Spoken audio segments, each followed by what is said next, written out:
야고보서 5장 1절에서 6절 말씀 우리 같이 한 목소리로 합독합니다.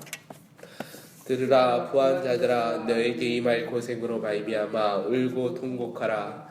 너희 재물은 썩었고 너희 옷은 좀 먹었으며 너희 금과 은은 녹이 슬었으니 이 녹이 너희에게 증거가 되며 불같이 너희 살을 먹으리라.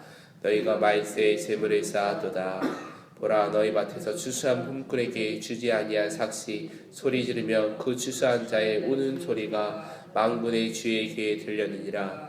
너희가 땅에서 사치하고 방종하여 사륙의 날이 너희 마음을 살찌게 하였도다. 너희는 의인을 정죄하고 죽였으나 그는 너희에게 대항하지 아니하였느니라. 아멘. 어떠한 자매가 그 교회 담임 목사님을 찾아와서 하소연을 했다고 합니다. 목사님, 저는 계속 같은 자리만에 맴도는 것 같습니다. 뭔가 새로운 삶을 살고 싶지만 작심삼일입니다.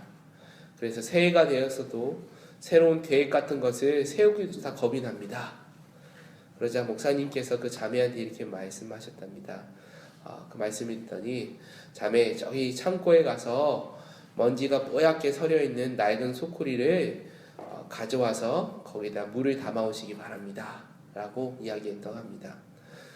그 자매는 순종하는 마음으로 소쿠리에 물을 담아 보려고 노력했지만 아무리 해도 물이 담기지 않았습니다.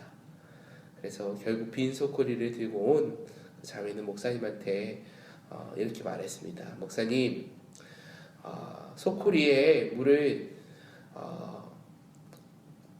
담지는 못했습니다. 하지만 소쿠리에 물을 담으려고 노력해 보니까 그 소쿠리에 묻었던 먼지가 깨끗하게 사라졌습니다 라고 이야기했다고 합니다. 마음먹은 대로는 안 되어도 무엇인가 새롭게 살려고 노력하는 그 자체가 의미 있다라는 예화였습니다. 새해가 시작한 지 벌써 일주일이 흘러갑니다. 새로운 결단으로 우리가 하나님 앞에 새롭게 시작하자 라고 결단하는 그 자체가 의미 있는 일인 것입니다. 혹시라도 아직 새해 계획을 세우지 못하셨다면 이 저녁 하나님 앞에 기도하며 2016년 새해 계획을 다시 한번 다짐해 보기를 소망합니다. 다짐한 것 가운데 한 가지, 오늘 본문의 말씀처럼 하나님, 내가 돈이 많이 벌어서 부자가 되게 해주세요 이렇게 기도하지는 않았으면 좋겠습니다. 이런 다짐이 있지 않기를 바랍니다. 하나님, 내가 하나님께 인정받기 원합니다.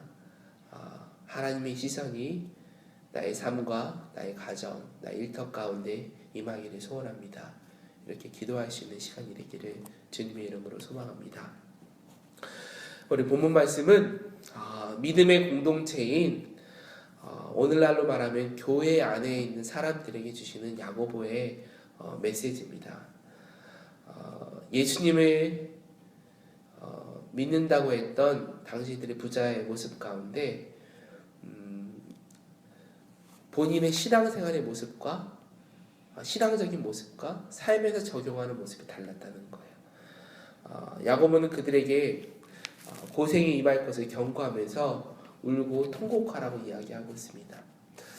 우리가 로마서 말씀을 보면은 믿음만 강조하는 것 같고 야고보서 말씀을 보면은 행함만 강조하는 것 같습니다. 그런데 이게 다른 말씀이 아니라 동전의 양면과 같습니다. 그래서 로마서 말씀은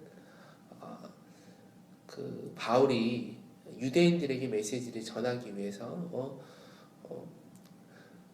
너희들이 할례를 받아야지만 구원받을 걸, 율법을 지켜야지만 구원받을 걸, 그렇게 하다 보니까 그것이 아니라 오직 의인은 믿음으로 말미암아 살리라 라고 고백한 거고요. 야고보서의 행함을 강조하는 건 당시 이제 로마 시대에 이미 예수님을 알고 있던 사람들이 디아스포라로 퍼져가지고 로마에 치리권 안에 있었는데 신앙의 모습들을 예수 그리스도를 믿지만 신앙의 모습들이 잃어가니까 그런 신앙 공동체를 향해서 너희들이 행함이 있음을 가져야 된다 이렇게 고백을 한 거거든요. 이것이 앞뒤가 세퍼레이트인 거 아니라 동전의 양면과 같습니다. 로마서에는 믿음을 강조하는 거고 야고보서는 행함을 강조한 이렇게 우리가 들리는데 결국엔 같은 메시지입니다. 그런데 오늘 그 야고보 기자가 야고보서 5장에서 말씀하시기를 부한 거에 대해서 경고를 하거든요.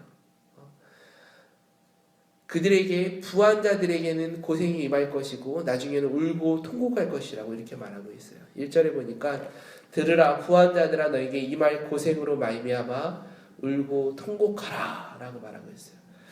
고생이라는 말을 찾아보니까요 원어는 재난, 불행 이런 의미를 가지고 있다고 해요. 재난이나 불행.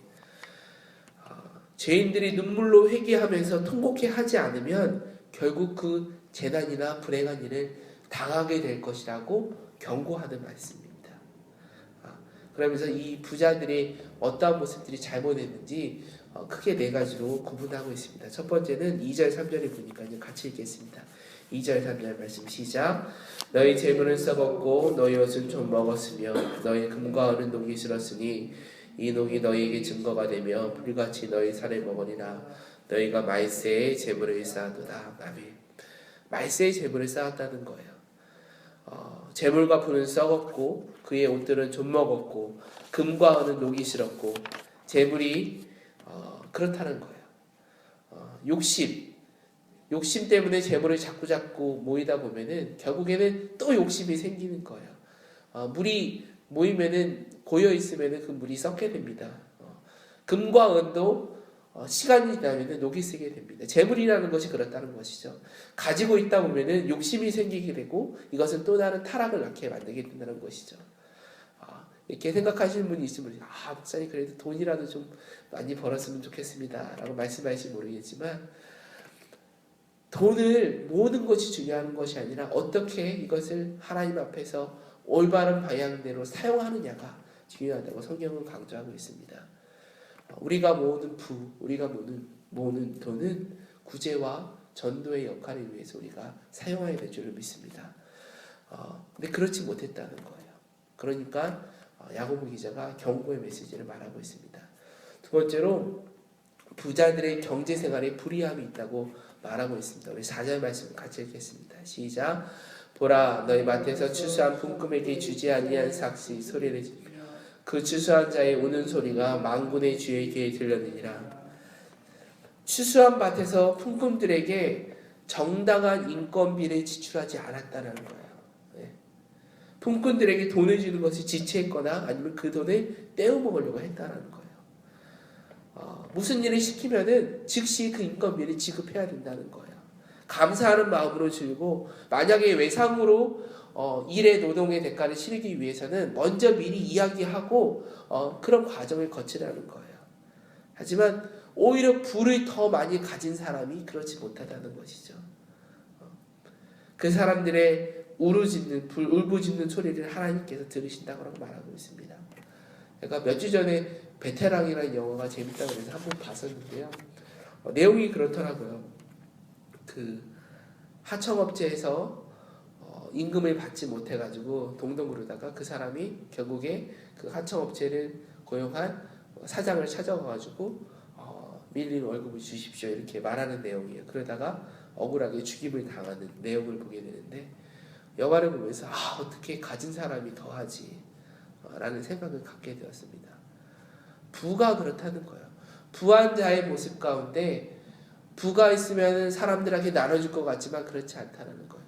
더 욕심내게 되고 사람들을 착취하게 되고 공갈하게 되고.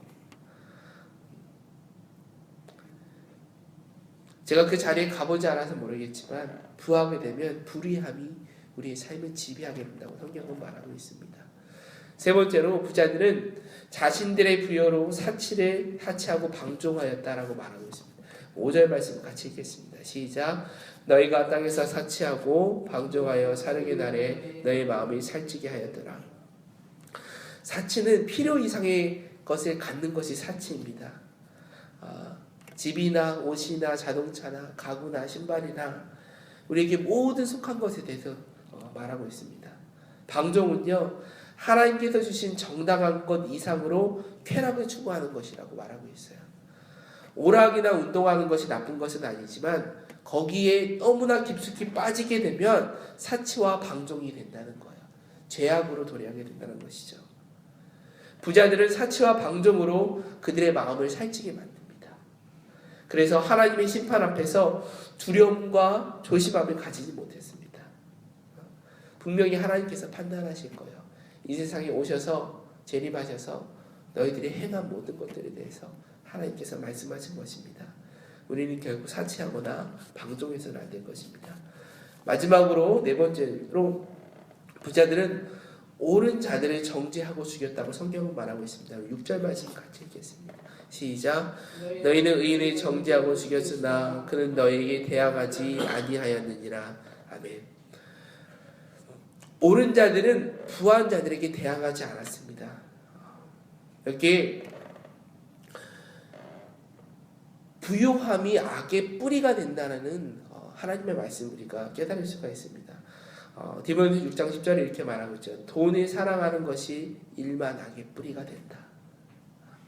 돈을 사랑하는 것이 일만 악의 뿌리가 된다. 부유하면요, 내가 정말 돈이 많으면요, 하나님을 찾지 않게 됩니다. 우리 가까운 맨하탄의 월가의 수많은 사람들이 예수님 믿을 것 같으세요? 절대 믿지 않습니다. 왜? 돈이면 다 되는데, 돈이면 뭐든지 다 살 수 있는데, 권력도 쟁취할 수 있는데 예수님이 필요하겠습니까? 절대 그렇지 않습니다. 다 그렇다는 건 아니지만 돈이 부가 삶 속에 모이다 보면은 결국에는 예수님과는 멀어지게 된다는 것이죠. 돈이 권력이 되었습니다. 돈이 신이 되어버렸습니다. 사랑하는 여러분, 이제 새해가 시작됐습니다. 우리들의 마음 가운데 이 부함이 아니라 가난한 마음이 있기를 소망합니다. 부한 것이 부러움의 대상이 아니라 경계의 대상이 되어야 된다는 것을 깨달으기를 소망합니다. 이 저녁 하나님 앞에 기도하기를 소망합니다. 하나님, 나에게 가난한 마음을 주세요. 가난한 마음을 주세요. 심령이 가난한 자는 복이 있나니 천국이 저희 것이라고 말씀하셨어요. 심령이 가난한 거예요. 가난하다는 원래 성경적인 의미는요,